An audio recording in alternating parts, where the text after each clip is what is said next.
Hey everyone, so for this week I did two chapters by Diane Ackerman, the first one being Nature Pixilated.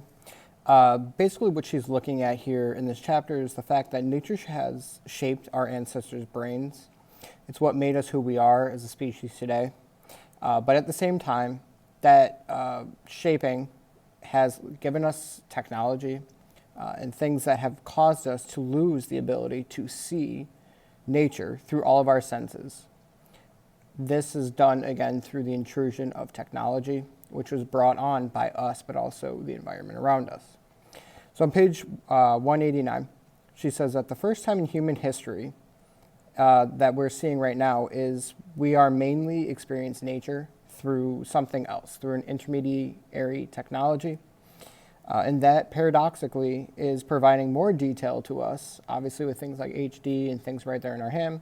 But at the same time, it's also flattening the sensory experience. Again, like I said in the beginning, we're losing those senses that we had as the centuries have gone by. They've slowly disappeared, especially with the rise in technology, especially with the rise of computers, smartphones, things like that.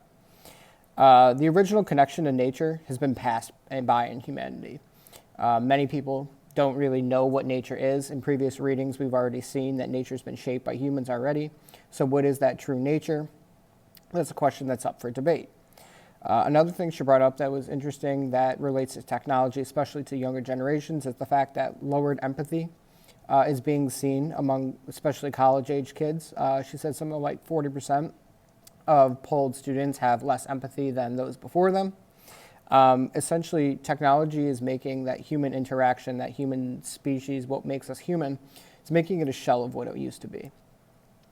On page 191, she says that technology has rewired the brain, talking about gray and white matter, for modern living.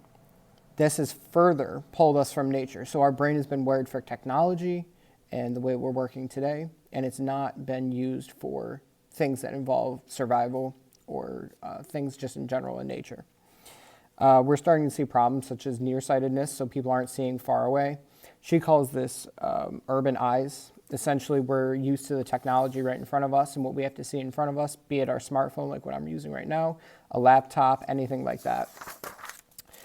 She also goes to say that there's also a loss of memory skill. We can find facts, we know where to find them, but we don't remember the fact because we could just look it up again. I've found that problem in college, and especially with some of my students here in school. She also says that nature has now brought us a technology, which I said in the beginning, but it is hard to connect our brain to what is real. So we see something on the screen, but it's hard for our brain to realize, like in her example, the bird watcher. She makes it seem like she was there looking at the birds, but in reality, she was just watching a video with thousands of other people.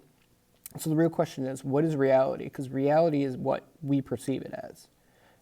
But is nature real? Is nature through a computer real? Our brain struggles to figure that out. Essentially, on page 195, she points out that this is essentially where important sensory feedback is missing. This is where we're missing things that make us human. As that sensory, the touch, feel, taste, smell is gone, what is real? Essentially, she wraps this up by saying, as we move further from nature, we're going to crave more and more of the real thing, the real nature. But again, what is the real nature? It's been shaped by humanity. Are we the real nature? That's the question to be answered. In the reading, the Interspecies Internet, which I found more interesting of the two chapters, she's basically saying that the internet has shaped the way humanity has developed. It's essentially dehumanized us. And we can use this to shape other intelligent creatures as well, possibly enough to alter our world and their world as well. On page 202, she talks about the Interspecies Internet. Basically, it's for intelligent animals to speak to humans using certain things on a touchpad.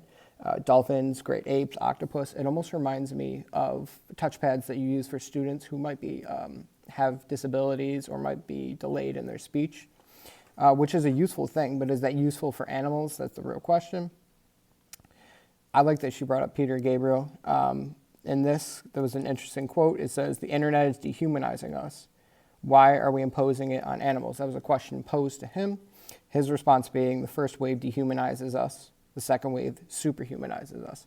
So that first wave, we're super enthralled with what's going on. In the second wave, we've gone past the novelty of the idea of technology, in this case, the internet, and we've used it to better ourselves, at least in the end. In response to that, she also has Neil Gershfield, who says, we humans have missed technology, or I'm sorry, we humans have missed something, the rest of the planet. So technology is what we're wrapped up in.